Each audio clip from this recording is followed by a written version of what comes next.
நேயர்களுக்கு வணக்கம். இன்று நம்மிடையே இணைந்திருப்பவர் பாஜக மூத்த தலைவர் திரு கல்யாண்ராம் அவர்கள். வணக்கம் சார். வணக்கம். சார், இப்போ வக்பு சட்ட திருத்தம் பார்லிமெண்ட்ல நிறைவேற்றப்பட்டிருக்கு சார். இதற்காக பாத்தீங்கன்னா தமிழகத்துல மாநில அரசு எதிர்ப்புன்றது தெரிவிக்கிறாங்க. இது போல டெல்லியிலும் பாத்தீங்கன்னா மாநில அரசு டெல்லி அரவிந்த் கெஜ்ரிவால் அவர்களும் பாத்தீங்கன்னா எதிர்க்கிறாங்க. இங்கே தமிழகத்துல பொறுத்த வரைக்கும் பாத்தீங்கன்னா ராசா அவர்கள் வந்து வழக்கெல்லாம் தொட்டிருக்காருல்ல சார் உச்ச நீதிமன்றத்துல. இதை நீங்க எப்படி பாக்குறீங்க? முதல்ல ராசாவுடைய வழக்குடைய தன்மை என்னன்னே தெரியாம இவங்க மக்களாண்ட ஸ்கோர் பண்றதுக்காக ஒரு விஷயத்தை செய்யறதுன்னு சொல்லுவாங்க. என்ன, இது மூலமா ஏதோ தங்களுக்காக நடந்து விட போகிறது என்ற ஒரு மாயையை முஸ்லிம் சமுதாயத்திற்கு உருவாக்குவதற்காக செய்யும் செயல்தான் ராசாவுடைய அந்த ம். பைத்தியக்காரத்தனம்னு சொல்லுவாங்க. என்ன, அதாவது புத்தி கூர்மை என்பது சமூகத்தின் தேசத்தின் நன்மைக்காக பயன்படுத்தப்பட வேண்டும். என்ன, இந்த இன்டெலெக்சுவல் டிஸ்ஆனஸ்டின்னு சொல்லுவாங்க இல்லையா, புத்திஜீவி அயோக்கியத்தனம், அதனுடைய மொத்த உருதான் ராசான்றது எதிர்காலத்துல தெரிய போது. இந்த 2G வழக்குல என்ன ஆக போறாங்கன்றதெல்லாம் நம்ம காத்திருந்து பார்க்க போறோம். அது ஒரு பக்கம் இருக்கட்டும். திமுகவை பொறுத்தவரையில இந்த 6% இஸ்லாமியருடைய வாக்குகளை தாங்கள் எல்லா காலத்திலும் மொத்தமாக பெற்றுவிட்டால் எப்பயுமே தாங்கள் ஆட்சி அதிகாரத்தில் உட்கார்ந்துகிட்டே இருக்கலாம்ன்ற ஒரு நம்பிக்கையினுடைய வெளிப்பாடா இதை நம்ம பார்க்கலாம். அதுக்காக தங்க கிட்ட இருக்கக்கூடிய அந்த புத்திஜீவி அயோக்கியத்தனத்தை பயன்படுத்த முயற்சி பண்ணுவோம். அதுக்குதான் இந்த வழக்குகள். இந்த வழக்கு என்ன ஆகும்னு முதல்ல நம்ம புரிஞ்சுக்கணும். இப்போ இங்க நான் நேற்றைய அந்த வழக்கை கோடிட்டு காட்டணும்னு ஆசைப்படுறேன். நேற்றைய வழக்குன்னு நான் சொல்றது கவர்னர் அவர்களுக்கு எதிராக கிட்டத்தட்ட ஒரு இது வந்துச்சு நம்ம பார்க்கிறோம். அது கான்ஸ்டிடியூஷனல் கொஸ்டின் இல்லையா? அரசியல் அமைப்பு சட்டம் அதை சரியாக கவர்னர் அவர்கள் பயன்படுத்தி இருக்கிறார்களா இல்லையான்றதுதான் கேள்வி. அதுக்கு ஒரு ஒரு புதிய வியாக்கியானமும் விளக்கமும் தந்து இதை நீங்கள் 3 மாதத்துக்குள் செயல்படுத்தி இருக்க வேண்டும் அப்படின்னு சொல்றாங்க இல்லையா? இந்த மாதிரி அரசியலை அமைப்பிலே இருக்கக்கூடிய பதில் தரப்படாத விஷயங்களை சரி செய்வதுதான் உச்ச நீதிமன்றத்தின் வேலை. அப்ப அரசியல் அமைப்புக்கு எதிராக ஒரு விஷயம் இருந்தாலோ அல்லது அரசியல் அமைப்பிற்கு பாதகமாக ஒரு விஷயம் இருந்தாலோ அல்லது அரசியல் அமைப்பு சட்டத்திலே ஒரு விஷயம் சரியாக விளக்கப்படாமல் இருந்தாலோ அதை பற்றி உச்ச நீதிமன்றம் தலையிடும். கரெக்டா? இப்ப இதுல அரசியல் அமைப்பு சட்ட குறுக்கீடுன்னு ஏதாவது ஒண்ணு இருக்கா? ராஜாக்கு தெரியுமா? தெரியாது. இவங்களுக்கு என்ன தேவைப்பா? 6% முஸ்லிம்களுடைய வாக்குகளை ஏமாற்றி பெற வேண்டும், அவ்வளவுதான். சரி, முதல்ல நம்ம திருச்செந்தூரில ஆரம்பிப்போம். திருச்செந்தூர்ல 408 ஏக்கர் லேண்டு வகுப்புக்கு சொந்தமானது அப்படின்னு ஒரு கேனத்தனமான ஒரு வாதத்தை வச்சாங்க. ஒரு புத்திசாலி அரசாங்கம் என்ன செஞ்சிருக்கணும்? ஏண்டா அவங்களுக்கு எல்லாம் அறிவு இல்லையா? 1500 ஆண்டுகள் பழமையான கோயில் வகுப்புக்குள்ள வரும், அறிவு வேண்டாமா? உடனடியா அந்த நோட்டிபிகேஷன் ரத்து பண்ணணும் அப்படின்னு சொல்லியிருக்கோம். அல்லது வகுப்பு வாரியம், இதுல என்னன்னா வகுப்பு வாரியத்துக்கு ஒரு தகவல் போகுது, இந்த மாதிரி உங்க சொத்து ஒண்ணு அங்க இருக்கு அப்படின்ற தகவலை அங்க இருந்த உள்ளூர் தாசில்தார் அவர்கள் பகிர்ந்து கொள்கிறார். உடனே வந்ததை வெரிஃபை எல்லாம் பண்ணாம ஒரு லெட்டர் அனுப்புறான். எங்களுடைய அனுமதி இல்லாமல், எங்களுடைய தடையில்லா சான்று இல்லாமல் யாருக்கும் நீங்கள் விற்கக்கூடாது அப்படின்னு. ஒட்டுமொத்த சர்வே நம்பரையும் போட்டு அதுல இருக்கிற கோயில் எல்லாத்தையும் போட்டு இதெல்லாம் இது பண்ண முடியாது, இந்த விற்க முடியாது, வாங்க முடியாது, ஒரு இதை பாஸ் பண்றாங்க. ஒரு தார்மீக நேர்மை, அடிப்படை நேர்மை இருக்கக்கூடிய எந்த நபராக இருந்தாலும், ஏன்னா முஸ்லிம்களே வாழாத ஒரு பகுதியில எப்படிதான் நமக்கு சொத்து இருக்குன்ற அந்த அடிப்படை அறிவு இருந்திருக்க வேண்டாமா? இல்ல. அதனுடைய விளைவு என்னாச்சு? இன்னைக்கு பாராளுமன்ற அளவிலே பேசப்படும் ஒரு பொருளாக மாறிவிட்டது. கரெக்டா? சரி, இப்போ வகுப்பு சட்டத்துக்கு வருவோம். இந்த சட்டத்துல என்ன குறைபாடு இருக்கிறதாக இவர்கள் கூறுகிறார். முதல்ல இந்த வகுப்பு சட்டம் என்னன்றதே இவங்களுக்கு தெரியாது. வகுப்பு வாரிய சட்டமும் HRC சட்டமும் ஒன்றுன்னு இவங்க நினைச்சிட்டு இருக்காங்க. ஏன்னா HRC என்பது கோவில்களும் கோவில் சார்ந்த சொத்துக்கள். என்ன, அவ்வளவுதான். கோவில் அடிப்படை, கோவிலை சார்ந்த சொத்துக்கள் அதனுடைய அடிப்படை. அங்கேயும் கடவுள் தான் ஓனர். இங்க ஒரு சின்ன வித்தியாசம் இருக்கு. இங்க ஒரு குடும்பத்தின் சொத்துக்கள் அல்லாவின் பெயரில் எழுதி வைக்கப்படும், மசூதியின் பெயரில் அல்ல, அல்லாவின் பெயரில் எழுதி வைக்கப்படும். அந்த சொத்தை பராமரிக்கும் வேலை அந்த குடும்பத்தாருக்கு உண்டு. ஒண்ணு, ஒரு ஸ்டைலு. இரண்டாவது ஸ்டைலு, ஒரு புது சொத்தை அனௌன்ஸ் பண்ணிடுவாங்க. எப்படி வந்து பச்சையப்பன் அறக்கட்டளையோ அல்லது செங்குலர் நாயர் அறக்கட்டளையோ அல்லது கலவுல கண்ணன் செட்டி அறக்கட்டளையோ இப்படி கந்தசாமி நாயுடு அறக்கட்டளையோ. சோ அப்படி வந்து தனிநபர் சொத்து அதை பராமரிக்கும் பொறுப்பு அந்த சமூகத்திற்கு வழங்கப்படும். இது பரம்பரை இதுன்னு வரும். ஒண்ணு குடும்ப வகுப்பு, இன்னொன்னு பரம்பரை வகுப்பு, இன்னொன்னு பொது வகுப்பு. மசூதிக்கு தானம் இல்ல ஒரு தர்காவை மெயின்டைன் பண்றதுக்கான தானம். இப்போ இந்த தர்கா மசூதின்ற 2 ஃபேக்டரை நம்ம மறுபடியும் பிரிக்கணும். ஏன்னா இதெல்லாம் சமூகத்துக்கு துரதிருஷ்டவசமா தெரியாத விஷயங்கள். என்ன, தர்கா என்பது வேறு, மசூதி என்பது வேறு. மசூதி என்பது தொழுகைக்கான ஒரு இடம். தர்கா என்பது ஒரு சாமியார் ஒருத்தர் இறந்திருப்பார். சாமியார் நாம் புரிதலுக்காக சொல்றேன். அவங்க முல்லா மௌல்வி அவங்க தரப்புல ஏதோ ஒரு பெரிய சாமியார் லெவல்னு வச்சுக்கோங்களேன். அவர் இறந்திருப்பாரு. அவருடைய இடத்திலே வந்து அவரை புதைத்த இடத்திலே ஒரு நினைவிடம் கட்டப்படும். அவர் ஆசி வழங்குவதாக நம்பப்பட்டு அந்த இடத்திலே தொடர்ந்து வழிபாடுகள் நடக்கும். உர்ஸ் அப்படின்லாம் சொல்லுவாங்க. இதெல்லாம் வந்து ரொம்ப டீப்பா உள்ள போனா புரியும். அந்த பட்டு கம்பளம் சாத்துறதெல்லாம் பார்த்துருப்பீங்க. பச்சை கலர்ல ஒரு இதை கொண்டு போய் சாத்துவாங்க. அங்க நிறைய மாலை மரியாதை எல்லாம் செய்யப்படும். நிறைய பூ தூவுவார்கள். பாஞ்சான்னு அந்த இத தர்கா என்பது ஷியாக்களின் வழிபாடு. மசூதி என்பது வெறும் மசூதி மட்டும் என்பது சுன்னிகளின் வழிபாடு. தமாஷ் என்ன நடந்துருச்சுன்னா, தர்காக்களுக்குத்தான் பெரும்பான்மையான சொத்துக்கள். அந்த அந்த ஒரு வேற ஒரு பெரிய செயின்ட் இருப்பார் இல்லையா, அந்த செயின்ட் அப்படியே அந்த தர்காவை வழி நடத்துவதற்காக அங்க வந்து எல்லா விதமான வர்றவங்க போறவங்களுக்கு சேரிட்டி, சாப்பிட்றதுக்கு ஏதாவது கொடுக்கணும், இந்த மாதிரி விஷயங்களுக்காக அந்த இடத்தை நிர்வகிப்பதற்காக செலவீனங்களுக்காக இடங்களும் நிலங்களும் கட்டிடங்களும் இலவசமாக வழங்கப்பட்டிருக்கு. ஏன்னா சோ அது பேர்ல இருக்கிற சொத்துக்கள் தான் இந்தியாவிலேயே அதிகம். கிட்டத்தட்ட 39 லட்சம் ஏக்கர்கள் இந்த வகுப்புடைய பெயரில் இருப்பதாக சொல்லப்படுகிறது. அதெல்லாம் பாராளுமன்றத்திலேயே உள்துறை அமைச்சர் அமித்ஷா அவர்கள் கூறியிருக்கிறார். அப்போ 39 லட்சம் ஏக்கர்கள் எவ்வளவு வருமானம் வரணும்? அந்த வருமானம் எல்லாம் எங்க? சரி, இப்ப என்ன நடந்துட்டு இருக்குன்னு பாருங்க. உங்களுக்கு சென்னையை பொறுத்தவரை உங்களுக்கு சில விஷயங்களை புரிய நினைக்கிறேன்னா, சென்னையில் இருக்கிற மக்கள் தான் பெரும்பாலும் இந்த மாதிரி விஷயங்களை பார்க்கறதுனால 6 பேரில் ஒருவர் சென்னையில இருக்கிறார். தமிழகத்தை பொறுத்தவரை நம்ம தமிழ் மக்களுக்காக பேசிட்டு இருக்கோம். அதனால நான் சென்னையை சார்ந்த சில விஷயங்களை மட்டும் இங்க புரிய வைக்கிறதுக்காக சொல்றேன். அமீர் உன்னிசா வகுப்பு அப்படின்னு ஒண்ணு இருக்கு. ஓகே, இந்த அமீர் உன்னிசா வகுப்பு அப்படின்றது நீங்க பாத்தீங்கன்னா, இந்த பிரசிடென்ட் கல்யாணி ஹாஸ்பிட்டல் இருக்கு இல்லையா, ராதாகிருஷ்ணன் சாலையில, அங்க ஆரம்பிச்சு மியூசிக் அகாடமி இடம் கூட அதுதான் வருதுன்றது எனக்கு என்னுடைய நினைவு. ஓகே, கிட்டத்தட்ட ஒரு 10,000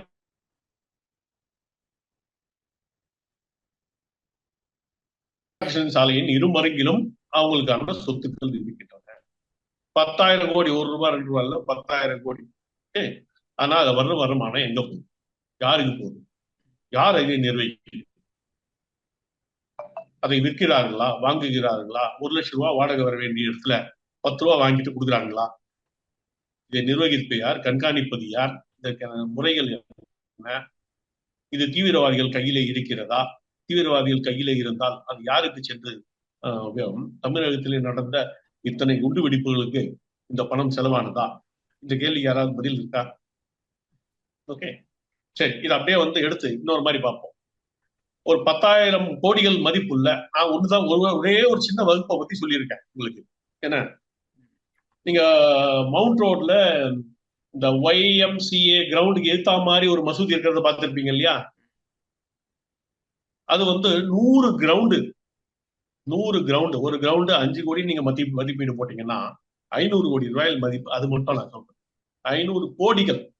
ஓகே, அது இந்த அமர் இன்னிசாவுடைய சகோதரி, அவங்களுடைய லேண்டு. என்ன, அந்த பேரு நேம். ஓகே, புத்தி பேகம்னு இன்னொருத்தங்க இருக்காங்க. அவங்களுடைய வகுப்பு அது 1000 கோடி மதிப்பு. 1000 லைட் மசூதி இருக்கு இல்லையா, அது ஒரு 1000 கோடி மதிப்பு. நான் உங்க கண்ணு முன்னாடி தெரியக்கூடிய ஒரு 4 வகுப்பை பத்தி பேசிட்டு இருக்கேன். இந்த மாதிரி ஒரு 100 வகுப்பு சென்னையிலேயே இருக்கு. சோ இந்த பணங்கள் யாருக்கு சென்று சேர வேண்டும்? இதான் நியாயமான கேள்வி. இது இந்துக்களுக்கு வேண்டாமா? இந்துக்கள் என்னைக்குமே கேட்க போறது இல்லை உங்ககிட்ட. இப்ப நான் சொன்னதுல இருந்தே ஒரு 15,000 கோடிக்கான கணக்கு வந்துருச்சா? இந்த மாதிரி ஒரு 100 வகுப்பு இருக்குன்னு வச்சுக்கோங்க. இப்போ இந்த 100 வகுப்புடைய ஒட்டுமொத்த கூட்டுத்தொகை ஒரு 50,000 கோடிகள் இருக்கிறத வச்சுப்போம். சோ ஒரு புரிதலுக்காக 50,000 கோடிகள். பாண்டிச்சேரியுடைய பட்ஜெட் எவ்வளவு தெரியுமா? 10,000 கோடி. பாண்டிச்சேரி என்ற ஒட்டுமொத்த மாநிலத்துடைய பட்ஜெட்டே 10,000 கோடி தான். இந்த 10,000 கோடியில எவ்வளவு செலவினங்களை ஒரு இது பண்ண முடியும்னா, இந்த 50,000 கோடிகள் மதிப்புள்ள சொத்துக்களை வைத்துக் கொண்டு என்னெல்லாம் செய்யலாம்? சரி, என்ன பண்ணணும்? பொதுவா தமிழகத்திலே உள்ள முஸ்லிம் சமூகம் படிப்பறிவிலே சிறந்து விளங்குகிறதா? முதல் கேள்வி. பொருளாதாரத்திலே சிறந்து விளங்குகிறதா? ரெண்டாவது. மூணாவது முக்கியமான கேள்வி, அனுபவ ரீதியா சொல்றேன். நான் முஸ்லிம்களின் எதிரியாக அறியப்பட்ட, உண்மையாவே என்னோட சிறந்த நண்பன் தமிழ்நாட்டிலே வேற யாரும் கிடையாது. ஏன்னா இஸ்லாமிய பயங்கரவாதத்தை ஒழிக்கணுன்றதுக்காக நான் சதா சர்வகாலமா வேலை செஞ்சுட்டு இருக்கிறேன். ஓகே, இப்போ இந்த 50,000 கோடிகள் சொத்துக்கள் கல்வி, பொருளாதாரம், வேலை வாய்ப்பு, இது மூன்றுக்காக செலவிட முடியுமா முடியாதா? சாத்தியமான விஷயமா இல்லையா? அப்படி இருக்கும்போது இது பயங்கரவாதிகள் கையில் இருந்தால் என்னவாகும்? பயங்கரவாதிகள் கையில் இருந்தால் அது குண்டு வைக்கிறதுக்கு தானே போகும். இல்ல, பயங்கரவாதி கைகள் அந்த பணம் சென்று இருக்க வாய்ப்பு இருக்குமா? சரி, தனிநபர் ஆக்கிரமிச்சு செயற்படுறதுக்கு வாய்ப்பு இருக்குல்லமா? அடுத்து 1 by 1 ஆதாரத்தோட வரலாம். நான் சும்மா ஏதோ ஸ்வீப்பிங் ஸ்டேட்மெண்ட்லாம் கிடையாது. என்ன, நான் எப்பயுமே ஆதாரங்களோட பேசுறேன். இப்போ இந்த வகுப்புகள்லாம் என்ன ஆயிட்டு இருக்குன்றத நம்ம கூர்ந்து கவனிக்கணும். இப்போ ஜாகிர் ஹுசைன் பிஜிலி கொலை செய்யப்பட்டார், உங்களுக்கு தெரியும். பாளையங்கோட்டையில கொலை செய்யப்பட்டார். என்ன பிரச்சனை? வகுப்புக்கான சொத்துக்களை யாரோ கையகப்படுத்தி செய்து கொண்டிருக்கிறார்கள் என்று அவர் குற்றச்சாட்டை வைக்கிறார். என்னை கொலை செய்ய போகிறார்கள் என்று கூறுகிறார். அதற்கு காரணமாக முன்னாள் தலைவர், அதாவது இன்னைக்கு நம்ம நவாஸ் கனியை போட்டாங்க. நவாஸ் கனிக்கு முன்னால் இருந்த அப்துல் ரஹ்மான் தன்னை கொலை செய்ய திட்டமிட்டார் என்று கடிதம் மூலமாக கூறியிருக்கிறார். கடிதம் மூலமாக கூறுகிறார். உங்களுக்கு கடிதத்துடைய காப்பி வேணா நான் அனுப்பி வைக்கிறேன், என் கையில இருக்கு, நான் அனுப்பி வைக்கிறேன், உங்களுக்கு தேவைப்பட்டா உபயோகப்படுத்திக்கோங்க. என்ன, நவாஸ் அப்துல் ரஹ்மான் மேல குற்றச்சாட்டு வைக்கிறார். சொல்லி சில வாரங்களில் கொலை செய்யப்படுகிறார். ஏன் கொலை செய்யப்படணும்? ஒரு பிஜிலி கொலை செய்யப்பட்டது இன்று தொழில்நுட்பம் வளர்ந்த காரணத்தால் நமக்கு எல்லாம் தெரிகிறது. 100 ஜாகிர் ஹுசைன்கள் ஏன் கொல்லப்பட்டிருக்க கூடாது? 100 ஜாகிர் ஹுசைன்கள் கொல்லப்பட்டிருக்கிறார்கள், நமக்கு தெரியாது. என்ன, ஏன்னா இந்த விஷயங்கள் எதுவுமே வெளியே வரதில்லை. வக்ஃபுக்கு 50,000 கோடிகள் மதிப்பிலான சொத்துக்கள் சென்னையிலே இருக்க வாய்ப்பு இருக்கிறது உங்களுக்கு தெரியுமா? இதுக்கு முன்னாடி ஒரு பத்திரிகை துறையை சார்ந்த உங்களுக்கே தெரியாதுன்னா அந்த சமூகத்திற்கு எப்படி தெரியும்? இன்னைக்கு தொழில்நுட்பம் வளர்ந்துட்டதால பல விஷயங்கள் நம்ம எடுத்து வெளியே சொல்ல முடியும். தொழில்நுட்பம் வளராத காலகட்டத்திலே இஸ்லாமிய சமூகம் ஏமாற்றப்பட்டு ஒரு சிறு கும்பல், மிகச்சிறிய எண்ணிக்கையில் உள்ள கும்பல், அந்த கும்பல் பயங்கரவாத கும்பல், அது அதன் கையிலே, நான் சொல்றது 50,000 கோடி ரொம்ப கம்மிங்க, 1,00,000 கோடியாவது இருக்கு. நான் இப்ப சொல்றேன், நான் அதுக்கான டேட்டாவை தயார் பண்ணிட்டு இருக்கேன். தமிழகத்தில் மட்டும் எத்தனை லட்சம் கோடிகளுக்கான மதிப்புள்ள சொத்துக்கள் இருக்குன்றதுனா வெளியே கொண்டு வர போற விரைவில். அதுக்கிட்ட ஒரு பக்கம் ஏன்னா ஒரு 1,00,000 கோடி மதிப்புள்ள சொத்தாவது சென்னையில மட்டும் இருக்கு. 1,00,000 கோடி மதிப்புள்ள சொத்தை நீங்க ஒரே 1% மாதத்திற்கு 1%, 0.5% வட்டி பெற்றால் அல்லது வாடகை என்ற ரூபத்திலே ஒரு விஷயத்தை பெற்றால் எத்தனை கோடி? 500 கோடி. 0.5% 500 கோடியா? இந்த 500 கோடியில எத்தனை பேரை படிக்க வைக்கலாம்? எத்தனை பேருக்கு தொழில் வியாபார வாய்ப்புகளை உருவாக்கி தரலாம்? இது எதையுமே நடக்காமல் பார்த்து கொண்டவர்கள் இஸ்லாமிய பயங்கரவாதிகள். இதற்கான அடிப்படைகள் எங்க இருந்து தோணுச்சு அப்படின்னு நம்ம பின்னோக்கி போய் பார்த்தோம்னா 95 ஏற்பட்ட மாற்றமும், அதற்கு முன்னர் 60களில் ஏற்படுத்தப்பட்ட மாற்றங்களும், 50கள் 54 56, அப்புறம் 65ல ஒரு மாற்றம், அதுக்கப்புறம் 95ல ஒரு மாற்றம், 2013 வரை பயங்கரவாதிகளுக்கு சாதகமாக போயிடுச்சுன்னு தெரிஞ்ச உடனே ஒரு சின்ன மாற்றத்தை உருவாக்கி பயங்கரவாதிகள் கையிலிருந்து புடுங்கிறதுக்கு ஒரு சின்ன முயற்சியை செய்து அந்த முயற்சியும் தோற்று போனது. ஆகக்கூடி இது பயங்கரவாதிகள் கையிலேயே தொடர்ந்து இருந்து கொண்டு இருக்கின்றது என்பதற்கான் வரலாற்று உண்மை. அதாவது இஸ்லாமியர்களுக்கு நியாயமாக சென்று செல்ல வேண்டிய அனைத்து சொத்துக்களும் பயங்கரவாதிகள் கையிலே இருக்கின்றன. ஓகே, இப்ப அதுக்கு ஆதாரம் இருக்கா நீங்க அடுத்த கேள்வி வைப்பீங்க. கரெக்டா? சென்னையில யுஎஸ் எம்பசி மேல ஒரு அட்டாக் நடந்துச்சு, ஞாபகம் இருக்கா உங்களுக்கு? 2006 சம்பவம்னு நினைவு. சென்னையில இன்னைக்கு நீங்க பாத்தீங்கன்னா யுஎஸ் எம்பசி முன்னாடி ஒரு 50 பேர் கொண்ட ஒரு போலீஸ் கண்டிஜென்ட் நின்றுட்டே இருக்கு. கரெக்டா? ஏன் நிக்குது? ஏன் நிக்குது? ஏன்னா மேல அந்த ஜெமினி பிரிட்ஜ் மேல ஒரு ஒரு 2-3 போலீஸ்காரங்க நின்றுட்டு இருப்பாங்க மொட்டை வெயில்ல, பாவமா இருக்கும். அதுக்கு காரணம் என்னன்னா இந்த எம்பசி மேல அந்த காலத்திலே நடத்தப்பட்ட ஒரு தாக்குதல் தான். சரியா? உலக வரலாறுலேயே யுஎஸ் எம்பசி மேல தாக்குதல் நடத்தப்பட்ட ஒரே பகுதி இதுதான். எங்க இருந்து அந்த தாக்குதல் நடக்குதுன்னா, தாராப்பூர் டவர்ஸ்ல இருந்து ஒரு கும்பல் நடையாக கிளம்பி சென்று தாக்குது. இஸ்லாமியருடைய இந்த ப்ரொட்டஸ்ட் என்ற பெயர்ல, போராட்டம் என்ற பெயர்ல போய் தாக்குது. அந்த தாக்குதலை முன்னின்று நடத்திய ஜவஹருல்லா அவங்க கூட நடந்த பேரு யாக்கூப்னு பேரு. இந்த யாக்கூப் கண்ட்ரோல்ல தாம்பரம் மசூதி, தாம்பரம் வகுப்பு இருக்கு. எப்படி மாசம் ஒரு 20 லட்சம் ரூபாய் அதுல வாடகை மட்டும் வரும். நான் வாடகை மட்டும் பத்தி பேசுறேன். இருக்கிறதுலயே ரொம்ப ரொம்ப ரொம்ப ரொம்ப சின்ன வகுப்புல ஒண்ணு தாம்பரம் வகுப்பு. அது 20 லட்சம் ரூபாய் மினிமம் வாடகை வருது அதுல இருந்து. ஆனா இவங்க கணக்கு காட்டுறது இல்லை. கணக்கு காட்டாம ஏதோ ஒரு 5 லட்சம் ரூபாய் வர்றது போல ஏதோ ஒரு கணக்கை அப்படி காட்டிட்டு அதை கூட சரியான ஒரு சரியா அதுக்கான வரவு செலவு திட்டங்கள்லாம் எதுவும் இல்லாம இந்த பணம் முழுக்க பயங்கரவாதிகள் கைகளுக்கு சென்று கொண்டிருக்கிறது. இவர்கள் தான் குண்டு வைப்பதிலே முனைப்பாக இருக்கிறார்கள். இவர்கள் தான் இந்த ஹவாலா டீலிங் பண்றதுல இருக்காங்க. இவர்கள் தான் போதை மருந்து கடத்தல் கும்பலா மாறி இருக்காங்க. இவர்கள் தான் தங்கம் கடத்தல்ல இருக்காங்க. இந்த கும்பலை சார்ந்த பலர் தான் இந்த மாதிரி வேலைகளில் ஈடுபடுறாங்கிறதுக்கான ஏகப்பட்ட ஆதாரங்கள் இருக்கு. ஜவஹருல்லா கூட பண பரிவர்த்தனையில் நடந்த ஒரு பிஎம்எல்ஏ இதுல இப்போ கன்விக்ஷன் கொடுத்துருக்காங்க. உங்களுக்கு தெரியும்னு நினைக்கிறேன்.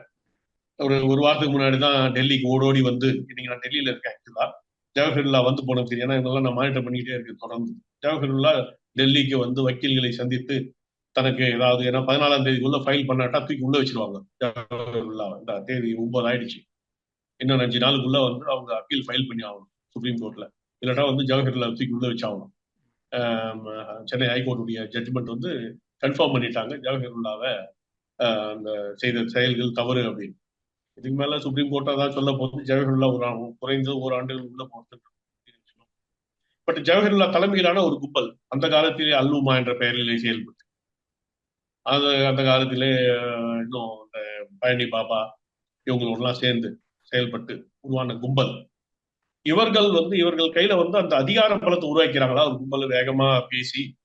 அப்ப என்ன பண்றாங்க, நாங்க முஸ்லீம்களுடைய பாதுகாப்பு எங்களோட தான் கட்சிகள் பேரம் பேச வேண்டும்னு ஒரு சூழ்நிலையை உருவாக்கிடுறாங்க. இப்ப கட்சிகள் என்ன பண்ணுது, அவங்கள கூட்டணியில வச்சுக்க. கூட்டணியில பயங்கரவாதிகள் வச்சிருக்கவங்க பயங்கரவாதத்துக்கு துணை போறானா இல்லையா? சிம்பிள். திமுக பயங்கரவாதிகளின் துணைவன். திமுக ஒரு தேச விரோத சக்தி. இதுதான் நான் 2வது சப்மிஷனா நான் பண்ண விரும்புற பாயிண்ட் இதுதான். அதுக்கு ஆதாரத்தை நீங்க பாருங்க. பல காலமாக இப்ப நான் ஒரு வகுப்பை பத்தி சொன்னேன்னா இன்னொரு வகுப்பை பத்தி சொல்றேன் பாருங்க. வேலூர் மாவட்டம் சைதாப்பேட்டையில, வேலூர்ல ஒரு சைதாப்பேட்டை ஒரு பகுதி. அந்த வேலூர் சைதாப்பேட்டையில ஒரு 54 ஏக்கர் லேண்டு ஒரு வகுப்புக்கு, அந்த சைதாப்பேட்டையில் இருக்க வகுப்புக்கு ஒரு 54 ஏக்கர் நிலம் தானமாக தரப்படுகிறது. அந்த இடத்துல இந்த மாதிரி ஒரு ஒரு ஷியா ஒரு இது அந்த அந்த தானமாக தரப்பட்ட இடத்துல வந்து ஒரு தர்கா இருக்கு. தர்கான்னா புதைக்கப்பட்ட இடம். ஒரு உடல் இந்த இந்த முக்கியமான ஒரு செயின்டுடைய உடல் புதைக்கப்பட்ட இடம் இருக்கு. அந்த இடத்துல இந்த ஜவஹர்லா குரூப் அவனுங்க அந்த இடத்த ஆக்குபை பண்ணிட்டு கிட்டத்தட்ட 30 வருஷமா வச்சிருக்கானுங்க. இந்த நிமிஷம் வர யார் அதனுடைய உரிமையாளர்கள், உரிமையாளர்கள்னா முத்தாவல்லின்னு சொல்லுவாங்க, அந்த அந்த குடும்பத்துடைய பாரம்பரியத்திலிருந்து வர்றவங்க, அவங்களுடைய கண்ட்ரோல்ல இல்ல. இது ஷியாக்களுக்கான இடம்.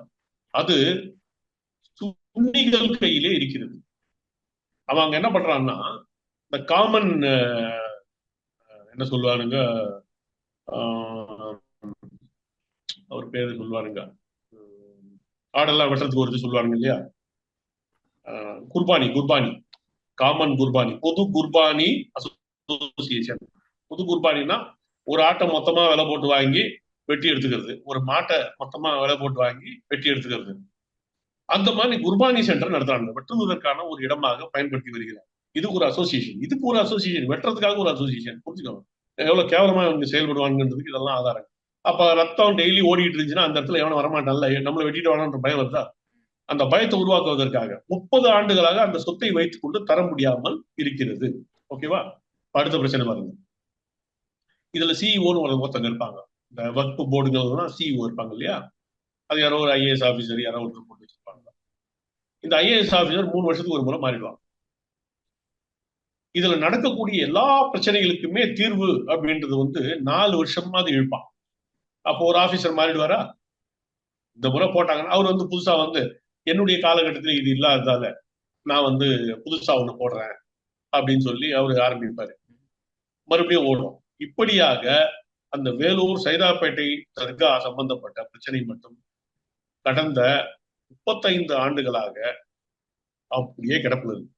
இது அல்லுமா காலத்தில் துவங்கியது, இப்ப இல்ல, 35 வருஷமா ஓடிட்டு இருக்கிற ஒரு இஷ்யூ. இந்த நிமிஷம் வரை அவர்கள் கைவசம் இந்த வக்ஃபு சென்று சேரவில்லை. யாரிடம் இருக்க வேண்டுமோ அவர்கள் கைவசம் இல்லை.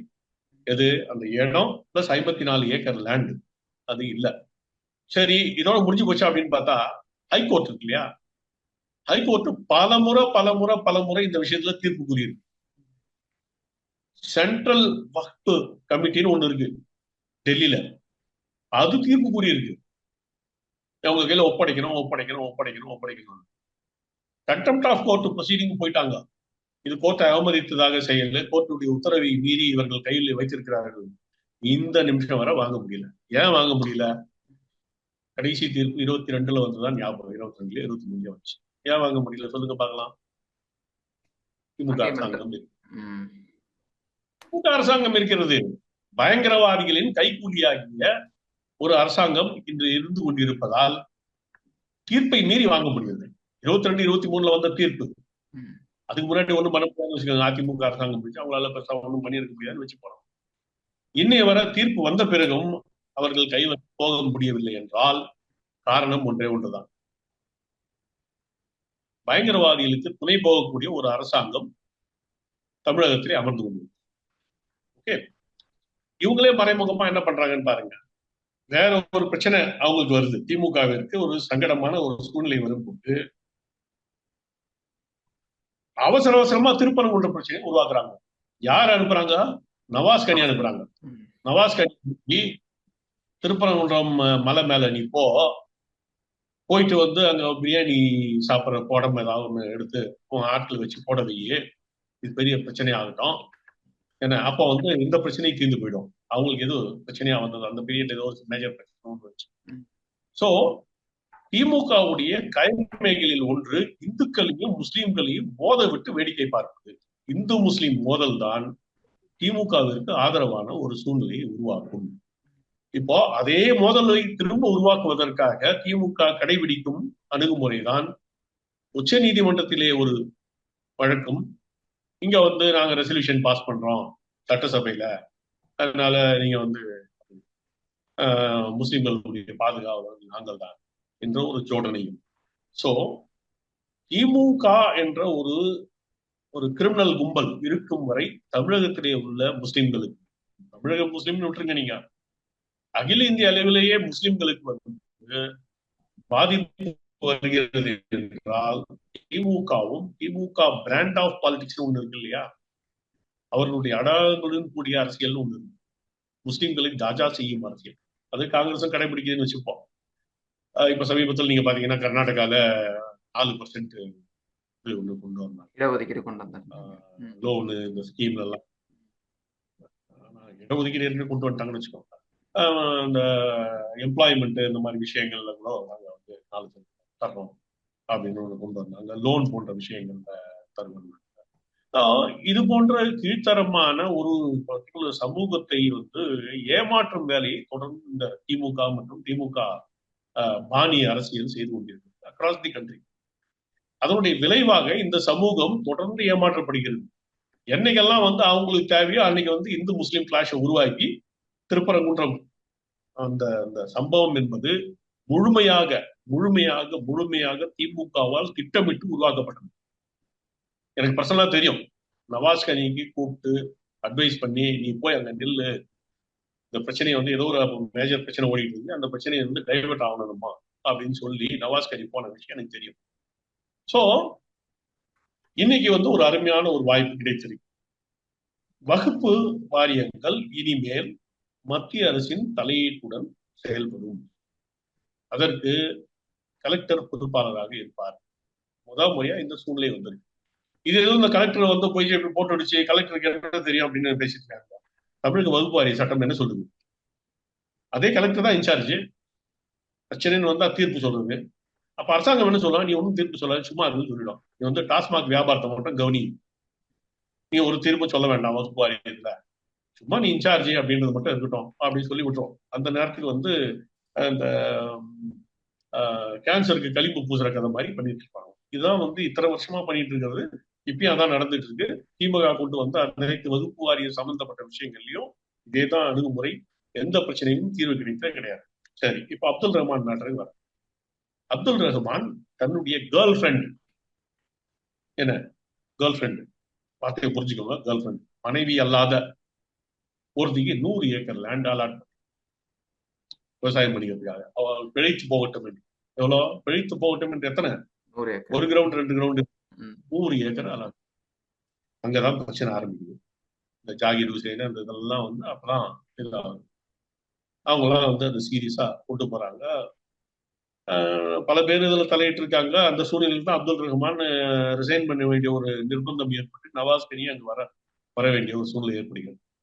அப்துல் ரஹ்மான் தான் தப்பித்துக் கொள்வதற்காகவும் இந்த கொலையை செய்வதற்காகவும் தான், இந்த கொலையை திட்டமிட்டு செய்வதற்காகவும் தான் பதவி விலகிறார் என்பது என்னுடைய நேரடி குற்றச்சாட்டு. இந்த விஷயம் அப்துல் ரஹ்மானை கைது செய்து விசாரிக்க வேண்டும். நான் சிபிஐ என்கொயரி வேணும்னு நான் கேட்டு ஒரு வழக்கு பதியறதா இருக்கேன்.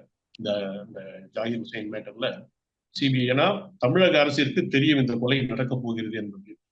அப்போ ஸ்டாலின் கீழே இருந்து செயல்படும் அரசாங்கம் எப்படி ஒரு நியாயமான அரசாங்கம் செயல்பட முடியும்? ஒரு இந்த கருணாநிதி அவர்களை காப்பாற்றிய ஒரு நபராகிய ஜாகிர் ஹுசேனை கூட கொள்வதற்கு இவர்கள் அனுமதிக்கிறார்கள். கொள்வதை பார்த்து கொண்டிருந்தார்கள் கூட இல்லை, முன்கூட்டியே அவர்களுக்கு தெரியும் இருந்தாலும் அனுமதிக்கிறார்கள். இந்த அரசாங்கத்தின் கீழ் உள்ள காவல்துறையால் எந்த விதமான தீர்வும் ஏற்படாது என்பதற்காக சிபிஐ என்கொயரி கேட்க போறேன். விரைவில் அதுக்கான மனு ஒன்று ஃபைல் ஆகிடும். ஓகே, இது என்னுடைய கேள்விகள் இருந்தா நீங்க கேட்கலாம். இப்போ கேரளாவில் பார்த்தீங்கன்னா சிறுபான்மையினர்ன்றது பார்த்தீங்கன்னா அதிகமா இருக்காங்க சார். கேரளா மாநிலத்திலையும் அங்க பார்த்தீங்கன்னா அந்த முதல்வர் வந்துட்டு அனுமதிக்கிறார், நாங்க புதிய வகுப்பு சட்டத்திருத்தத்தை தான் நாங்க நடைமுறைப்படுத்த போறோம் அப்படின்றாங்க சார். ஆனா இங்கே மட்டும் ஸ்டாலின் அவர்கள் பார்த்தீங்கன்னா சிறுபான்மையை வஞ்சிக்கிறது அப்படின்னு சொல்றது எந்த விதத்துல நியாயமா இருக்கும் சார்? பாருங்க, ஸ்டாலின் என்ற நபர் வந்து ஒரு முட்டாள், ஒரு பைத்தியம். மூல வேலை செய்யாதவனுக்கு பேர் பைத்தியம் தானே. துண்டுச்சீட்டை வச்சுட்டு படிக்கிற அளவுக்கு புத்தி இருக்கு, அவ்வளவுதான். ஸ்டாலினால் சுயமாக ஒரு திருக்குறளை சொல்ல முடியாது. 1330 குரல்ல நான் ஒன்னே ஒண்ணு கேட்கிறேன். பேப்பர் இல்லாம ஒரே ஒரு குரலை சொல்லு. பேப்பர் இல்லாம ஜனகணமன படி, பேப்பர் இல்லாம தமிழ்தாய் வாழ்த்த பாடு. இந்த 3 விஷயத்த ஸ்டாலின் பண்ணிட்டா நான் அரசியல் விட்டே போயிருக்கேன். ஒரு திருக்குறள், ஒரு ஜனகணமன, ஒரு தமிழ்தாய் வாழ்த்து, இது கூட செய்ய முடியாத ஒரு புத்தியற்ற பைத்தியம்தான் ஸ்டாலின். இந்த பைத்தியத்துக்கு 4 பேர் அட்வைஸ் கொடுத்துட்டு இருக்காங்க. இப்ப அதாவது ஸ்டாலினை பத்தி தயவு செஞ்சு இதை புரிஞ்சுக்கோங்க. இந்த கட்சி உருவாக்கப்பட்டது ஸ்டாலினுடைய தந்தையாதா? இல்ல. இல்லையா? ம். ஐவர் குழு, கரெக்டா? ம். அண்ணாதுரை ஆரம்பித்து EVKS இளங்கோவனுடைய அந்த அவருடைய முன்னோர்கள் சம்பத்து, அப்புறம் மதியழகன், ஓவி அழகேசன், இவங்கெல்லாம் தான் அப்போ நெடுஞ்செழியன், இவங்கெல்லாம் தான் அந்தைய அன்பழகன் கூட கிடையாது. அன்பழகன்லாம் பிரிச்சேர்க்கை தான். ஆனா ஐவர் அணியில் இல்லாத ஒரு நபர் வந்து திடீர்னு பாவம் நெடுஞ்செழியனை ஏமாத்தி அரசை பிடிக்கிட்டாரு. ஸோ திமுக என்பது கருணாநிதியாலோ அல்லது அவர்களுடைய பிற்தோன்றலாலோ உருவாக்கப்பட்டது அல்ல. அவங்க உருவாக்குறாங்க, ஐவர் உருவாக்குனாங்க, அண்ணாதுரை அதுக்கு இதா இருந்தாரு. பிற்காலத்துல என்ன ஆயிடுது, அவங்களுக்கு வந்து இந்த முஸ்லிம்களுடைய வாக்கு என்பது ஒரு பெரும் தேவையாக உருவாகிவிட்டது. முஸ்லீம் வாக்கு இல்லாமல் அவர்கள் சர்வே ஆக முடியாது. கூட்டணி இல்லாமல் 67க்கு பிறகு திமுக வெற்றி பெற்றதாக சரித்திரமே இல்லை. அதிமுக வெற்றி பெற்றிருக்கிறது, திமுக வெற்றி பெற்றதாக சரித்திரமே கிடையாது. 87 தேர்தல் வரை அதிமுக தனித்தே கூட போட்டிட்டுலாம் 77, 80, 84, 87, ஏன் அவ்வளவு ஏன் போனோம்? 2016 தேர்தலில் கூட கிட்டத்தட்ட அவங்க தனியா தான் நின்னாங்க. 2014 தேர்தலிலே பாராளுமன்ற தேர்தலில் வந்து 39 இடங்களிலே போட்டியிட்டு 37 இடங்களிலே அவர்கள் வெற்றி பெற்றார்கள். 2வது இடத்திலே வந்தது பாஜக கூட்டணி, ஞாபகம் இருக்கும்னு நினைக்கிறேன். சோ திமுகவிற்கு ஒரு சில்லுண்டித்தனமான செயல்களை செய்து அரசியலில் லாபம் அடைவது மட்டும்தான் திமுகவுடைய ஒரு போக்காக. இப்போ முக்கியமான அதுல அம்சம் என்னன்னா, திமுக என்பது நெல்லிக்காய் மூட்டை மாதிரி, எல்லாமே குறுநில மன்னர். அந்த பக்கம் நேரு, பெரிய கருப்பன், இந்த பக்கம் துரைமுருகன், அந்த பக்கம் ஒரு ஆளு, இப்படி வந்து பரவலாக பல நெல்லிக்காய்கள் இருக்கின்றன. இவர்ல ஒன்னா கட்டி வைக்கிறதுக்கு ஒரு மூட்டை தேவை. கோணி பைக்கு மேல ஸ்டாலினுக்கு ரெலவன்ஸே கிடையாது. கோணி பைக்கு மேல சுத்தப்படுற அந்த கயிறு இருக்கு இல்லையா, இதுதான் அந்த கட்சியை வந்து மொத்தமா வச்சிருக்கிறது. ஸ்டாலின் என்ற நபர் ஒரு கோணிப்பை மாதிரி. கோணிப்பை வந்து உள்ள இருக்கிற பொருளுக்கு இணையான மதிப்புடையதா? கிடையாது.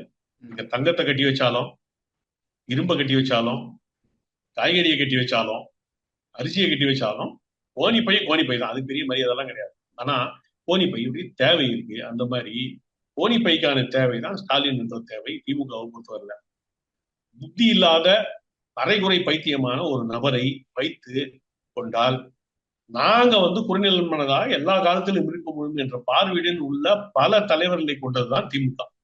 அவங்க லோக்கல் லெவல்ல வின் பண்றாங்க. இந்த பக்கம் செந்தில் பாலாஜி வின் பண்ணி கொடுப்பான், அந்த பக்கம் வந்து KN நேரு வின் பண்ணி கொடுப்பாரு, அந்த பக்கம் பெரிய கருப்பன், பரவலா வந்து அந்த அந்த குறுநில மன்னர்கள் வெற்றி பெற்று தருவதுதான் திமுக. திமுகவுடைய கொள்கைகளுக்காக, லட்சியங்களுக்காக, கோட்பாட்டிற்காக, சித்தாந்தத்திற்காக வெற்றி பெற்ற என்ற காலம்லாம் எந்த காலத்திலயோ மலையேறி போச்சு. அதான் திமுக வந்து எம்ஜிஆர் இப்பயோ தோக்கடிச்சிட்டாரு. இப்போது அவர்கள் வெற்றி பெற்றதே 21ல அவர்கள் வெற்றி பெற்றதுக்கே காரணம் என்னன்னா, 10 ஆண்டுகள் அதிமுக ஆட்சி, அதிமுகவிலே பெரிய இணக்கமான சூழ்நிலை, தொண்டு சுத்தமா இல்லாம போனது, இதெல்லாம் தான் காரணம். இன்னைக்கு திரும்ப வந்து அதிமுக கிட்டத்தட்ட ஒரு இணக்கமான சூழ்நிலையை நோக்கி வந்து ஒரு பக்கம், இன்னொரு பக்கம் பிஜேபி அலையன்ஸ் வரலாம் என்ற ஒரு சூழ்நிலை. அதனால ஒரு படுதோல்வியை நோக்கி அவர்கள் நகர இருக்கிறார்கள். இந்த சூழ்நிலையில ஏதாவது செஞ்சு இந்த சிறுபான்மை சமூகத்தை உங்களுடைய பாதுகாவலர் நாங்கள் தான் என்ற ஒரு மாயை உருவாக்கி வைத்துக் கொள்ள வேண்டும் ரொம்ப அதீதமான தீவிரம் காட்டுறாங்க. அதுக்கு வந்து பிஜேபி ஆப்போசிட்ஸ் முழு கண்ட்ரோலை வந்து இப்ப மத்திய அரசும் அது சார்ந்த கலெக்டர் லெவல்ல வந்து அப்ப வந்து மானிட்டரிங் சிஸ்டம் வந்து சென்ட்ரல் வந்து இருக்க போதுமே. இது வந்து அவர்களுக்கு சாதகமான சூழ்நிலையாக இருக்க முடியாது. இது ஒரு பக்கமா. இன்னொன்னு வந்து வகுப்பு சொத்துக்களை, பல ஆயிரம் கோடி மதிப்புள்ள சொத்துக்களை ஆட்டையை போட்டு வைத்திருப்பவர்கள் யார்? திமுகவினர். பல சொத்துக்களை ஆட்டையை போட்டு வைத்திருப்பது திமுக. அந்த சொத்துக்கள்லாம் வந்து இந்த வகுப்பு சட்டம் வந்துச்சுன்னா கைவிட்டு போயிடும். சோ அது அவங்களுடைய இன்னொரு பெரும் கவலை. நாளை பின்ன வந்து ஒன் ஆஃப்டர் அனதர் வந்து கேஸ் போட்டு அது கோர்ட்ல வந்து தீர்ப்பாகி KN நேரு இதெல்லாம் ஒப்படைக்கணும், பெரிய கருப்பன் இதெல்லாம் ஒப்படைக்கணும், செந்தில் பாலாஜி இதெல்லாம் ஒப்படைக்கணும், அந்த துரைமுருகன் இதெல்லாம் ஒப்படைக்கணும்னு பதில் வந்துகிட்டே இருந்தா என்ன பண்ணுவாங்க? அந்த சூழ்நிலை வரதான் போகுது. அந்த சூழ்நிலையை நோக்கி வேகமா இந்த விஷயம்லாம் நகர்ந்துரும். நாங்களும் சில விஷயம்லாம் இனிஷியேட் பண்ணுவோம். சோ அவருக்கு ஒரு பெரும் பயம் இருந்து கொண்டிருக்கு. அதனால முஸ்லீம்கள் அந்த பக்கம் கேரளா தான் உங்களுடைய அடிப்படை கேள்வி. கேரளால வந்து அவங்களுக்கு அந்த பிரச்சனை இல்லை. கேரளால வந்து அந்த சமூகம் வந்து போதிய விழிப்புணர்வு இருக்கக்கூடிய ஒரு சமூகமாக இருக்கு இயல்பாகவே. கேரளால பொதுவாகவே மக்கள் வந்து ரொம்ப அரசியல் விழிப்புணர்வோடு இருப்பாங்க. எவங்கிட்ட வேணாலும் நம்ம அரசியல் பேசலாம். கேரளா தமிழ்நாடு மாதிரி இல்லை. பெரும் விழிப்புணர்வு கொண்ட ஒரு சமூகம் அது. நம்ம இந்த இடத்துல இந்த உண்மையை ஏற்றுக்கிட்டு தான் ஆகணும். தமிழகம் அது போன்று இல்லை. தமிழகத்திலே ஏமாற்றப்படும் சமூகங்கள் நிறைய இருக்கின்றன, குறிப்பாக முஸ்லீம் சமூகம். இந்த விஷயத்துல உங்களுடைய பாதுகாப்பு நாங்க தான் திரும்ப திரும்ப திமுக ஒரு ஒரு ஏமாற்று வேலை செய்து கொண்டே இருக்கிறது. ஆனால் இந்த பல லட்சம் கோடிகள் மதிப்புள்ள வக்ஃப் சொத்துக்கள் நியாயமாக முஸ்லிம் சமூகங்களுக்கு சென்றால் அது அருமையான பின்விளைவுகளை ஏற்பட்டும். அவர்களுக்கு இதுவரை இருந்து கொண்டிருக்கும் அவப்பெயர்கள் இருக்கு இல்லையா? இப்ப தமிழகத்துல பாருங்க, 150 இந்துக்கள் கொல்லப்பட்டிருக்கிறார்கள். குறிப்பாக இந்து சமுதாய தலைவர்கள் கொல்லப்பட்டிருக்கிறார்கள். சார் சார் ஒரு நிமிஷம், டைம் மட்டும் வைண்ட் அப் ஆயிடுச்சு சார். நான் வேற லிங்க் அப்படி அமைச்சிடுறேன் சார். ஆ,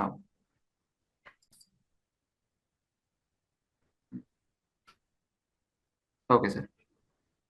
சோ நீங்க பாத்தீங்கன்னா ஒரு தமிழகத்தில் நடத்தப்பட்ட பல கொலைகளுக்கும் இந்த வகுப்பு சொத்துக்களுக்கும் ஒரு விதமான தொடர்பு இருக்கு. எப்படின்னு பாத்தீங்கன்னா, இந்த வகுப்பு சொத்துக்களை 1 லட்சம் ரூபா வரக்கூடிய சொத்தை வந்து 200 ரூபா 500 ரூபா 1000 ரூபா வாடகை அப்படின்னு சொல்லி ஏமாத்திட்டு மற்றதை வந்து பிளாக் மணியா கலெக்ட் பண்ணிக்கிட்டு அந்த கண்ட்ரோலை வச்சுக்கிட்டு இந்த சமுதாயத்தை கண்ட்ரோல் பண்ணிக்கிட்டு மிரட்டி கொண்டு நீங்கெல்லாம் எங்க பின்னாடி நின்னாதான் பாதுகாப்புன்ற ஒரு மாயை உருவாக்கி கொண்டு நம்மெல்லாம் சேர்ந்து வந்து திமுகவை காப்பாற்ற வேண்டும், திமுகவை காப்பாற்றினால்தான் சிறுபான்மையினர் காப்பாற்றப்படுவார்கள் இன்னொரு பொய்யை சொல்லிக் கொண்டு இப்படிதான் வந்து இந்த என்டையர் செட்டப்பே இதாயிடுது.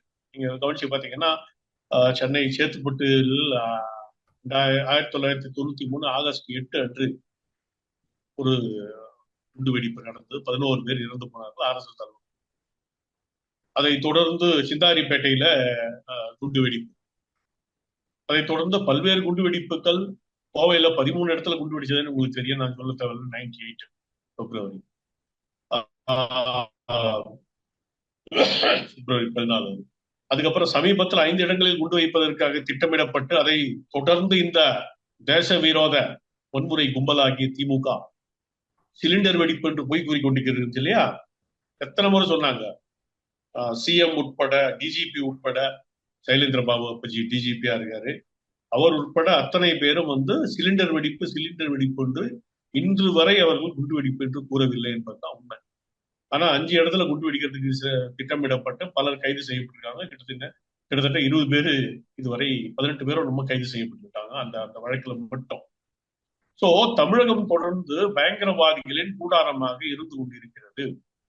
தமிழகத்தின் அனைத்து சிறைச்சாலைகளும், குறிப்பாக புழல், கோவை ஆகிய 2 சிறைச்சாலைகள் பயங்கரவாதிகளின் கண்ட்ரோல்ல இருக்கு. இந்த நிமிஷம் வர அவர்கள் நினைத்ததை அவர்களால் செய்ய முடியும். டெய்லி அவங்க மட்டன் சிக்கன் வாங்கி சாப்பிட்டு இருக்கிற அளவுக்கு சிறைத்துறை அவர்களுடைய கண்ட்ரோல்ல தான் இந்த நிமிஷம் வரை இருந்துச்சு. இது போன்ற கேவலமான விஷயங்களை திமுக அவர்களுக்கு செய்து கொடுத்து உங்களுடைய பாதுகாவலர் நான் தான் சோழனை தொடர்ந்து ஓகே. இதுல இதனுடைய கான்ட்ராஸ்ட் கூட சொல்றேன் பாருங்க. ரொம்ப புதுமையான ஒரு தகவலை சொல்றேன் பாருங்க. ஒரு குறிப்பிட்ட சிறைவாசியின் மனைவி சிறையிலே அவனை சந்திப்பதற்காக செல்கிறார். கோவையில் நடக்கிற சம்பவம் அருகில் நின்று பார்த்து கொண்டிருந்த எனக்கு வேண்டப்பட்ட ஒரு நபர் சொன்ன உண்மை இது, உண்மை சம்பவம் இது. அந்த மனைவி வந்து தன்னுடைய கணவனை கண்ணாபண்ணன் திட்டுறான். பேசிட்டு இருக்காங்க 2 பேரும் சிறைக்குள்ள. ஏன்னா பல பேர் ஒன்னா நின்று பேசுவாங்க, பக்கத்துல இவன் நின்று கவனிச்சுட்டு இருக்கான். ஏண்டா என் உடம்ப வித்து நான் குடும்பத்தை காப்பாத்திட்டு இருக்கேன்டா, நீ போய் குண்டு வச்சுட்டு உள்ள போய் உட்காந்துட்ட அப்படின்னு திட்டுறான். இதுதான் சிறைவாசிகளுடைய இன்றைய நிலைமை. இந்த சிறைவாசிகளை வந்து திமுக காப்பாற்ற முடிஞ்சா சிறைவாசிகளை காப்பாற்றுவோம் என்று தங்களுடைய தேர்தல் வாக்குறுதிகள் கொடுத்திருக்காங்களா இல்லையா? உன்னால முடியுமா? இப்ப வந்து கவர்னருக்கு வந்து அதிகாரம் இல்லை அப்படின்னு சொல்லிட்டல்ல. உனக்கு தைரியம் இருந்தால், திறமை இருந்தால், திராணி இருந்தால், ஆண்மை இருந்தால் சிறைவாசிகளை விடுதலை செய்யணும் ஒரு ரெசல்யூஷனை பாஸ் பண்ணி வெளியே விட்டு பார்க்கலாம். ஸ்டாலினுக்கு அந்த ஆண்மை இருக்கா? முஸ்லீம் சிறைவாசிகளை நான் விடக்கூடாதுன்னு சொல்றேன். என்னுடைய தரப்பு விட்டுருவோம். நீ தானே சொல்லிக்கிட்டே இருக்க முஸ்லீம்களை காப்பாற்றுவோம் காப்பாற்றுவோம் பேசிட்டு இருக்கல. அத்தனை பேர் 100க்கு மேற்பட்டவர்கள் உள்ளே அமர்ந்து கொண்டிருக்கிறார்கள். குண்டு வெடிப்பு சம்பவத்தின் காரணமாக உள்ளே சென்றவர்கள், பயங்கரவாத செயல்களில் ஈடுபட்டவர்கள் 25 வருஷத்துக்கு மேல உள்ள பணமா தான் வெளியே வர்றான். உன்னால காப்பாற்ற முடியுமா? முடியாது. என்ன காரணம்னா நீ உண்மையான முஸ்லிம்களின் நண்பன் கிடையாது. இந்துக்களுக்கும் முஸ்லிம்களுக்கும் சண்டையை மூட்டி விட்டு திருப்பரங்குன்றத்திலே அதிலே குளிர்காய ஆசைப்படும் ஒரு கேவலமான பிறவிதான் ஸ்டாலின். இது முஸ்லிம் சமுதாயத்துக்கு தெரியும். சரி, 18ஆம் நூற்றாண்டுடைய கடைசியில ஒரு சம்பவம் நடக்குது. ஐ திங்க் அதோட நான் இந்த டிஸ்கஷன் முடிச்சிடறேன். இந்த மெசேஜ் நான் ரொம்ப ஆத்மார்த்தமாக சொல்லக்கூடிய ஒரு விஷயம். ஓகே, முஸ்லிம் சமுதாயம் அன்றைய ஆற்காடு நவாப் சந்தா சாஹிப்புடைய ஒரு தளபதி அகமது அல்வாலியான்னு நினைக்கிறேன். போர்ச்சுகீஸ் படை வரும்போது சாந்தோம் பகுதியிலே கபாலீஸ்வரர் கோயில் இருக்கிறது. இன்று சாந்தோம் சர்ச் பகுதி என்று அறியப்படும் பகுதி அன்று கபாலீஸ்வரர் கோயில். இது பலமுறை பலர் சொல்லியிருக்காங்க. அப்போ அந்த கோவில் அழிக்கப்பட்டது. எப்போ? முஸ்லிம்களால் அழிக்கப்படல, போர்ச்சுகீசியர்களால் அழிக்கப்பட்டது. அந்த சண்டை நடக்கும் போது அழிஞ்சு போனதுதான் கபாலீஸ்வரர் கோவில். அந்த கபாலீஸ்வரர் கோவில் அழிக்கப்பட்ட காரணத்தினாலே இன்று இருக்கக்கூடிய இடம் இருக்கு இல்லையா, கபாலீஸ்வரர் கோயில். நான் வரலாற்று தரவை சொல்றேன். 275 வருடங்களுக்கு முன்னே நடந்த 275 வருஷம், கரெக்டா 275 வருஷம், 1751 தகவல். 275 வருடங்களுக்கு முன்னால் அந்த கோயில் அழிக்கப்பட்ட போது இன்று உள்ள கபாலீஸ்வரர் கோயிலுக்கான இடத்தை அளித்து, இந்த கோவில் குலம் எல்லாத்துக்கான இடத்தை அளித்தது சந்தா சாஹிப். அதெல்லாம் அந்த வகுப்பு முஸ்லீம்களுடைய கண்ட்ரோல் இருக்கக்கூடிய நிலப்பகுதின்னு வந்துருது. அன்னைய தேதிக்கு அவங்க கையில இருந்துச்சு. அது அவங்களுடைய நிலம்லாம் நான் சொல்ல மாட்டேன். அன்னைய தேதிக்கு அவங்க கையில இருந்துச்சு. கபாலீஸ்வரர் கோயில் அழிக்கப்பட்டதன் காரணமாக சந்தா சாஹிப் வழங்கிய இடம்தான், அவர்கள் கண்ட்ரோல் இருந்த இடத்துல கொடுத்ததுதான் இன்னைக்கு இருக்கக்கூடிய கபாலீஸ்வரர் கோயிலுடைய அந்த இடமும் அந்த குலமும் அந்த பகுதிகள்லாம். ஓகே, அந்த அளவுக்கு இந்து ஒற்றுமை 275 வருஷத்துக்கு முன்னாடி இருந்துச்சு, 200 வருஷத்துக்கு முன்னாடி இருந்துச்சு, 100 வருஷத்துக்கு முன்னாடி இருந்துச்சு. இதை கெடுத்தவர்கள் பிரிட்டிஷ்காரர்கள். பிரிட்டிஷ்காரர்களுக்கு அடுத்து இதை கெடுத்தவர்கள் பிரிட்டிஷ்காரர்களால் உருவாக்கப்பட்ட திமுகவினர். இதற்கு துரதிருஷ்டவசமாக முஸ்லிம் சமூகம் விலை போனதன் காரணமாக இன்று இருக்கக்கூடிய 100% போதைப் பொருள் கடத்தல் பண்ற பசங்க முஸ்லிம்களாக இருக்கிறார்கள். இல்லாட்டா உங்க சொத்தை சரியா உபயோகப்படுத்தியிருந்தா நீங்க எங்க இருந்திருப்பீங்க? நல்ல கல்வி அறிவுடன், நல்ல பொருளாதார வளர்ச்சியுடன், நல்ல தொழில்களை செய்து கொண்டிருப்பீர்கள். போதை மருந்து கடத்தல 100% கைது செய்யப்படுபவர்கள், தங்கம் கடத்தலே 100% கைது செய்யப்படுபவர்கள், விசிடி திருட்டு விசிடி விற்கிறதுல 100% கைது செய்யப்படுபவர்கள் யார்? இஸ்லாமியர்களா இல்லையா? தானே வரலாறு சொல்லுது, வழக்குகளை தானே சொல்லுது. இந்த சென்னையில இருக்கக்கூடிய 1 லட்சம் கோடி சொத்துக்களை அவர்களுக்கு சரியாக பயன்படுத்தி இருந்தால் என்ன நடந்திருக்கும்? அவர்களுக்கு உரிய நியாயங்கள் கிடைத்திருக்கும், அவர்களுடைய வாழ்க்கை தரம் முன்னேறி இருக்கும், அவருடைய கல்வி அறிவு முன்னேறி இருக்கும், அவர்கள் பண்பட்ட வாழ்க்கையை வாழ்ந்திருக்க முடியும். இது அனைத்தையும் நடக்க முடியாமல் தொடர்ந்து கெடுத்து வருவது அன்று பிரிட்டிஷ்காரர்கள், இன்று இஸ்லாமிய கைகளிலே சமூகம் மோசமான நிலைமை நோக்கி சென்றது. இன்று பெண்களுக்கு பங்களிப்பு கொண்டு வந்திருக்கிறோம். அனைத்து சமூகங்களுக்கும் ஷியாக்களுடைய சொத்துக்களாகிய பெரும்பாலான வகுப்புகளை சுன்னிகள் வஹாபிகள் கையில எடுத்துக்கொண்ட விதமாக தீவிரவாதிகள் கையில் சென்றது. அதனால் இத்தனை தவறுகள் நடந்தன. கடந்த 40 ஆண்டுகளாக ஏற்பட்ட குண்டுவெடிப்புகளே தமிழகத்திலே ஆதாரம், 150 கொலைகளே ஆதாரம். இவற்றிலிருந்தெல்லாம் விடுபட்டு அந்த சமூகத்திற்கு உரிய மரியாதை கிடைக்க வேண்டும் என்றால் இந்த வகுப்பு வாரிய சட்டம் ஒன்றே தீர்வாக இருக்க முடியும்.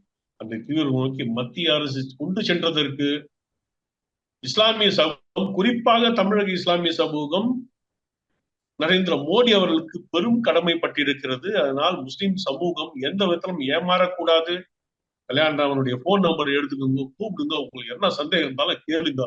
உங்களுடைய எதிரியாகின்ற என்னை நினைப்பதை விட்டு விட்டு உங்களுடைய நண்பனாக நினைத்து கேள்வி கேட்டால் 1000 விளக்கங்களை தருவதற்கு, பொறுமையாக தருவதற்கு, எத்தனை மணி நேரம் வேணாலும் செலவு செய்து தருவதற்கு கல்யாணராமன் தயாராக இருக்கிறது என்று கூறிக்கொள்ள விரும்புகிறேன். நன்றி. ஓகே, தொடர்ந்து பேசும் இந்த தகவலை கொடுத்தமைக்கு நன்றிங்க சார். நன்றி. நன்றி.